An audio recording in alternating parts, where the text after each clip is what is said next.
एक समय की बात है। राजा कृष्णदेवराय विजयनगर में दरबार लगाकर बैठे थे। उसी समय दरबार में एक सुंदर महिला एक बक्सा लेकर आई।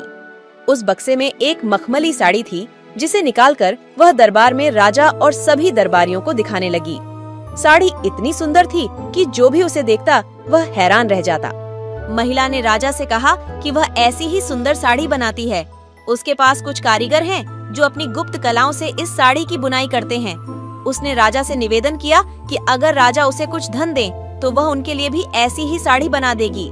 राजा कृष्णदेवराय ने महिला की बात मान ली और उसे धन दे दिया। महिला ने साड़ी तैयार करने के लिए 1 साल का समय मांगा।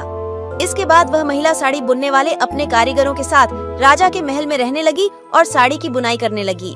इस दौरान उस महिला वह कारीगरों के खाने पीने से लेकर तमाम खर्चे राजमहल ही उठाता था। इसी तरह 1 साल का समय निकल गया। फिर राजा ने अपने मंत्रियों को उस साड़ी को देखने के लिए उस महिला के पास भेजा। जब मंत्री कारीगर के पास गए तो वह देखकर हैरान रह गए। वहां 2 कारीगर बिना किसी धागे या कपड़े के कुछ बुन रहे थे। महिला ने बताया कि उसके कारीगर राजा के लिए साड़ी बुन रहे हैं, लेकिन मंत्रियों ने बताया कि उन्हें कोई साड़ी दिखाई नहीं दे रही है। इस पर उस महिला ने कहा कि यह साड़ी सिर्फ वही लोग देख सकते हैं जिनका मन साफ हो और जीवन में उन्होंने कोई पाप न किया हो। महिला की यह बात सुनकर राजा के मंत्री परेशान हो गए। उन्होंने बहाना बनाते हुए उस महिला से कहा कि उन्होंने वह साड़ी देख ली है और वो वहाँ से चले गए। राजा के पास वापस आकर उन्होंने कहा कि वह साड़ी बहुत ही सुंदर है। राजा इस बात से काफी खुश हुए। अगले दिन उन्होंने उस महिला को वह साड़ी लेकर दरबार में हाजिर होने का आदेश दिया। वह महिला एक बक्सा लिए हुए अपने कारीगरों के साथ अगले दिन दरबार में आ गई। उसने दरबार में बक्सा खोला और सबको साड़ी दिखाने लगी। दरबार में बैठे सभी लोग बहुत हैरान थे, क्योंकि राजा समेत किसी भी दरबारी को कोई साड़ी नहीं दिखाई दे रही थी।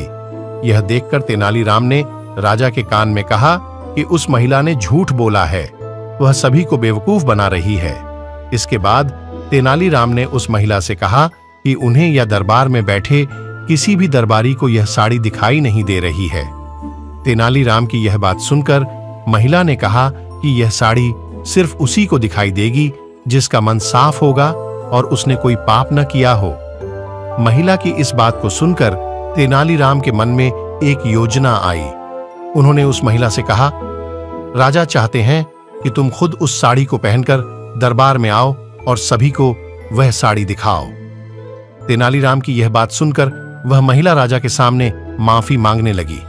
उसने राजा को सब सच सच बता दिया कि उसने कोई साड़ी नहीं बनाई है, वह सबको मूर्ख बना रही थी।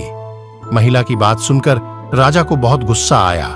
उन्होंने उसे जेल में डालने की सजा सुना दी, लेकिन जब उस महिला ने बहुत विनती की तो उन्होंने उसे छोड़ दिया और माफ करके उसे जाने दिया।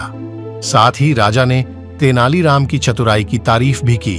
कहानी से सीख, अधिक दिनों तक झूठ या धोखा छिपाया नहीं जा सकता है। एक न एक दिन सच्चाई सबसे सामने आ ही जाती है।